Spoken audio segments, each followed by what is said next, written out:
सामर्थ्यवान तू शक्तिमान है, आंसू अपने पोंछ ले, आंसू अपने पोंछ ले। पत्थर पे फूल खिला सकता है, कर तू मन में सोच ले, कर तू मन में सोच ले। चल उठ किसान तेरा अच्छा दिन, चल उठ किसान तेरा अच्छा दिन अब आने वाला है, आने वाला पल जाने वाला है, आने वाला पल जाने वाला है, आने वाला पल जाने वाला है, आने वाला पल जाने वाला है। रामधन की माँ। बोलो। हम सोच रहे हैं कि बैंक में अपना खाता खोल लें।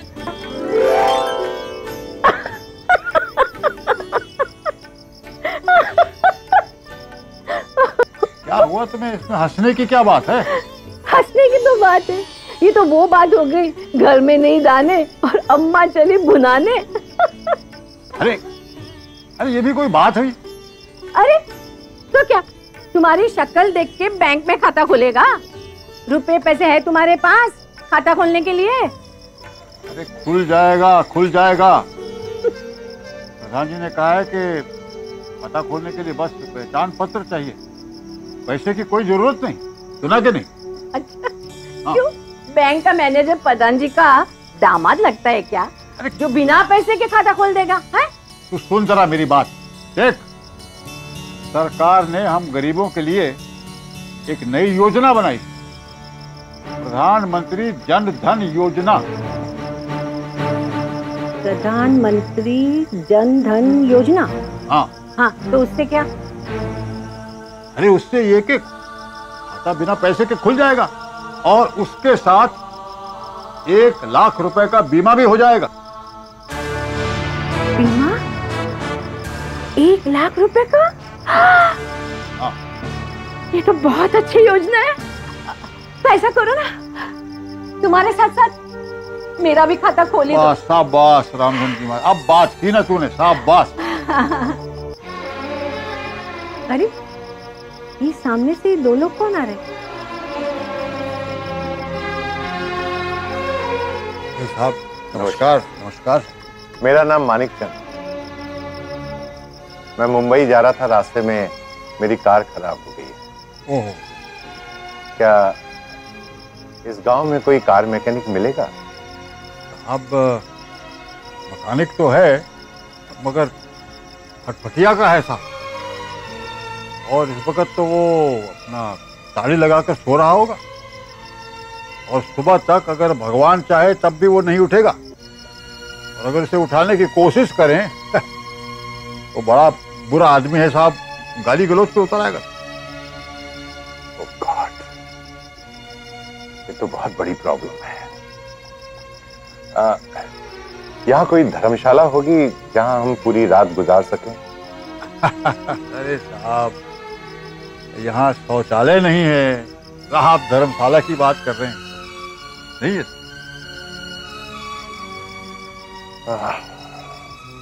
क्या करें?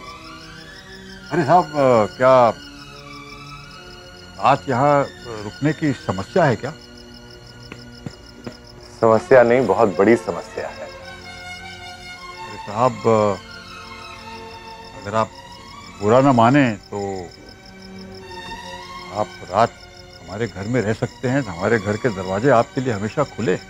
लेकिन वो, अरे साहब आप चिंता मत कीजिए, चिंता मत कीजिए, आपको हम चारपाई पे सुलाएंगे अंदर घर में, और पत्नी और मैं यहाँ चटाई बिछाकर सो जाएंगे, हमें आदत है साहब। जी आपका ये एहसान मैं जीवन भर नहीं भूलूंगा। अरे एहसान कैसा साहब? अरे साहब अतिथि देवो भव, ये मेहमान की सेवा करना तो हमारा धर्म है साहब। अब ये सच है कि जिस तरह से आपका सत्कार करना चाहिए वैसा शायद हमसे न हो सके, जो रूखा सूखा घर में है नहीं, वही आप। इसकी कोई जरूरत नहीं है।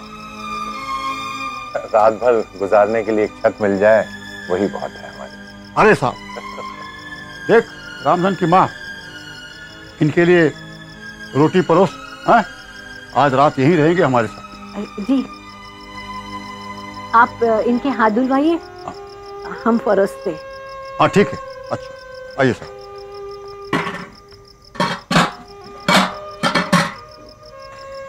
ये साहब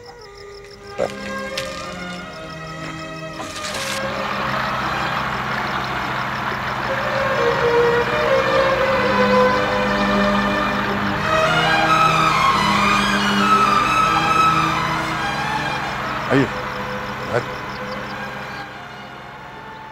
लीजिए साहब, ये लीजिए। धन्यवाद। आइए साहब, ये लीजिए। लीजिए साहब। अरे हरिया, आप अपने खाने की भी थाली ले आते तो हमें बहुत अच्छा लगता। नहीं साहब, हमारी तो बहुत पुरानी प्रथा है, हमेशा पहले मेहमान खाता है, हम बाद में खा लेंगे। हरिया, ये आपके गांव में बिजली नहीं आती अभी तक? साहब वो तो आप सरकार से पूछिए। जब से होश में आए हैं हमने तो बस यही देखा है, लालटेन।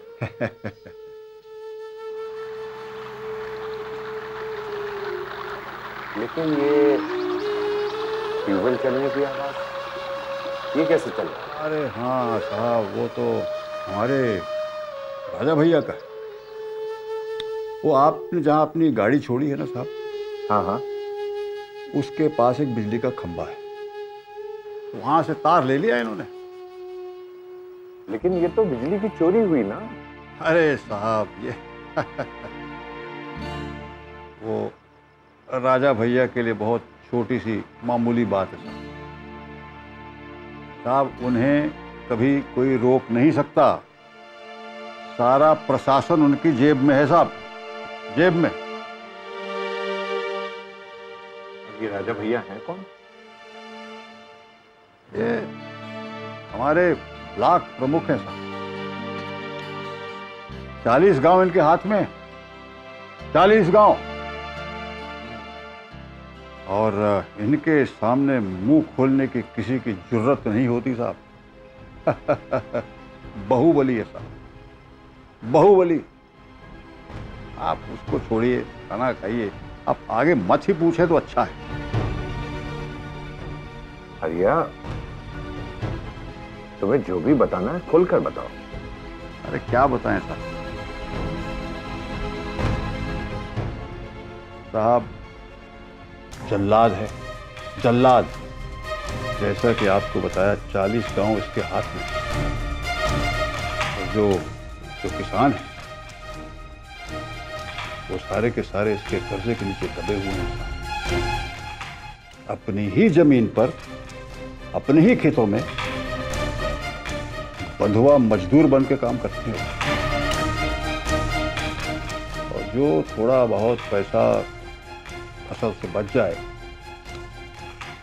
ये कसाई उसे भी ब्याज के रूप में हथिया लेता है। क्या बताएं साहब, कई किसान तो ब्याज न दे पाने के कारण अपनी जमीन गंवा बैठे। और साहब कईयों ने तो आत्महत्या कर ली। आत्महत्या। हर घर से कोई न कोई इंसान शहर में जाके काम करता है ताकि अपने माँ बाप और अपने बीवी बच्चे का पेट भर सके। हम भी मर गए होते साहब अगर हमारा बेटा हमें शहर से थोड़ा बहुत पैसा न भेजता। बहुत मुश्किल है साहब, बस समझ लीजिए भगवान भरोसे जिए। अरे साहब माफ कीजिए साहब, कुछ ज्यादा बोल गया मैं सर, ज्यादा बोल गया साहब, माफ कीजिए। आप खाना खाइए, आराम कीजिए, थके हुए हैं और सुबह हम कुंदन को लेके आपकी गाड़ी ठीक कर देंगे। खाइए साहब, अब खाना खाइए साहब।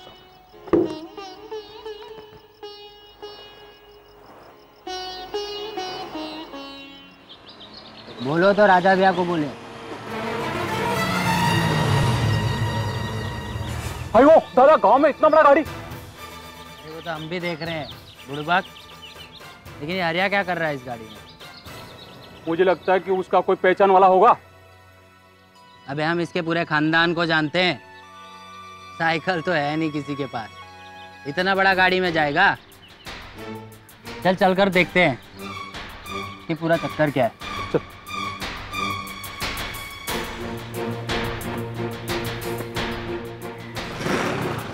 Hello hello hello.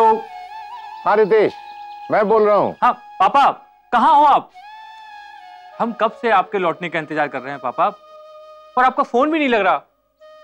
बड़ी मुश्किल से आपका फोन लगा है पापा। बेटे मैं तो कल रात को ही घर आ जाता, लेकिन रास्ते में हमारी कार खराब हो गई थी। मैंने आपको कई बार फोन ट्राई किया, मगर यहाँ नेटवर्क की बहुत बड़ी प्रॉब्लम है। अच्छा ठीक है, आप ये बताइए कहाँ हैं आप? बेटा मुजफ्फरपुर के आगे एक गांव है कंगनापुर, वहीं पर हूं मैं। गांव में? पापा आप रात भर गांव में रुके? क्या करें बेटा, मजबूरी थी, कोई चारा ही नहीं था। लेकिन मैं बिल्कुल अच्छी तरह से हूं, तुम मेरी बिल्कुल चिंता मत करो। एक बड़े ही सज्जन किसान का घर है यहाँ पर, उन्होंने हमारी बड़ी अच्छी तरह से देखभाल की। ओके ठीक है पापा, ये बताइए गाड़ी ठीक हुई या नहीं, या मैं खुद आपको दूसरी गाड़ी लेकर लेने आऊं? अरे नहीं नहीं बेटा, उसकी कोई जरूरत नहीं है। मुझे लगता है कि हमारी कार बिल्कुल ठीक हो गई है, तुम मेरी चिंता मत करो, मैं जल्दी ही आ जाऊं। अच्छा ठीक है पापा, जल्दी आइए, हम सब आपका इंतजार कर रहे हैं। ठीक है बेटा, ठीक है। ओके टेक केयर पापा, टेक केयर। ओके।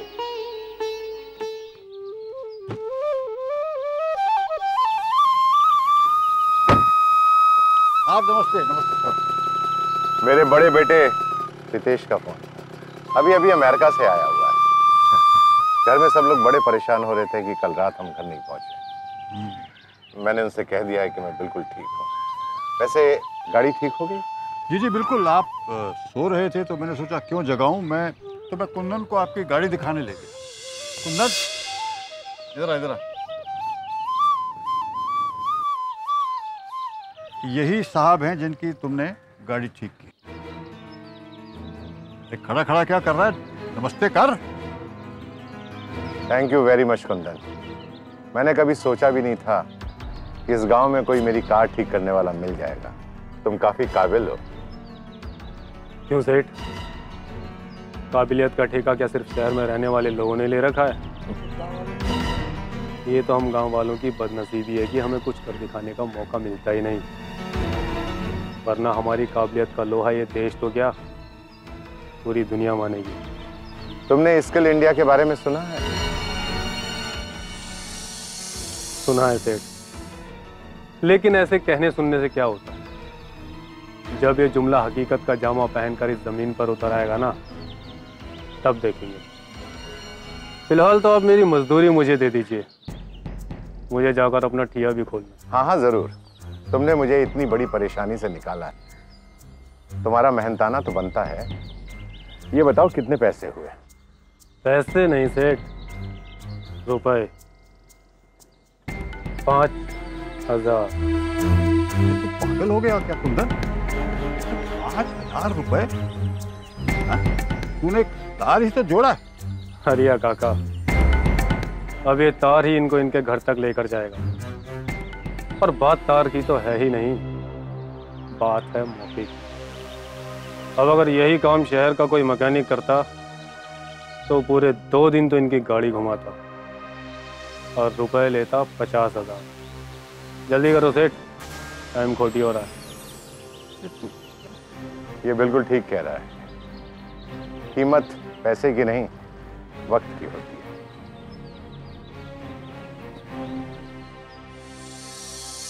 ये लो कुंदन, मुझे तुम्हारी सोच बहुत अच्छी लगी। जिंदगी में बहुत आगे जाओगे। तुम्हारा मेहनत।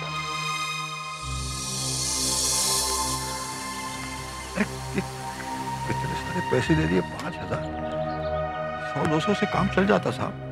सवाल पैसे का नहीं है, सवाल इसकी काबिलियत का है और वक्त का है। ये लीजिए, ये आप रख लीजिए। ये क्या साहब? आपने मुझे अपने घर में रखा, खाना खिलाया, मान सम्मान किया, ये आपके काम आएगा। साहब हम गरीब हैं साहब, किसान हैं, लेकिन हम अपने संस्कारों को नहीं भूले। और फिर मेहमान हमारे लिए भगवान होता है, भगवान। और भगवान को भोग खिलाने के लिए कोई पैसे लेता है क्या साहब? कैसी बात करते हैं? हरिया, आपने तो मुझे अपना कायल बना दिया।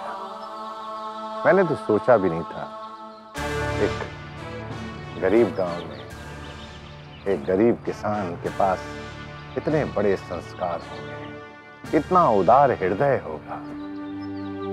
मैं आपको सलूट करता हूं। अरे साहब की कोई जरूरत नहीं, आपने हमें सेवा का मौका दिया तो यही बहुत। हरिया, मैं आपसे एक चीज मांगूं तो आप मुझे देंगे? साहब मैं क्या दे सकता हूँ आपको साहब? आप मुझे बहुत कुछ दे सकते हैं, क्या मैं मांगूं आपसे? हाँ साहब जरूर, मगर मेरे लायक। मुझे इस गांव की एक मुट्ठी मिट्टी दे दीजिए। मिट्टी साहब? हाँ साहब, मिट्टी आपके कौन से काम में आएगी?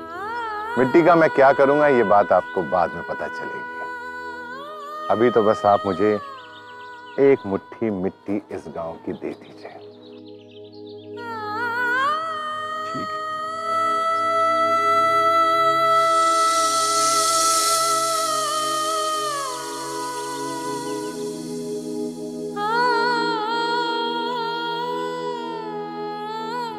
ये लीजिए साहब।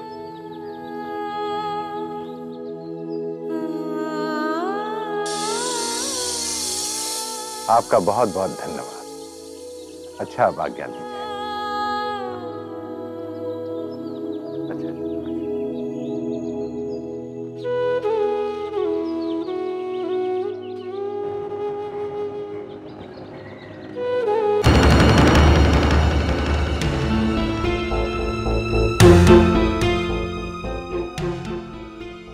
क्या बात है लाला, हमें इतना अर्जेंट में पटना काहे बुलाए? कोई परेशानी है क्या? हमने आपको इसलिए बुलाया राजा भैया कि जिन किसानों की जमीन आपने अपने पास गिरवी रखी है, जल्द से जल्द अपने नाम करवा लो। काहे? जमीन कहीं भागी जा रही है या किसान मर रहे हैं? ना जमीन भाग रही है ना किसान मर रहा है। वैसे भी ये दोनों काम तुम्हें पूछे बिना थोड़ी ना हो सकते हैं। तो फिर प्रॉब्लम क्या है?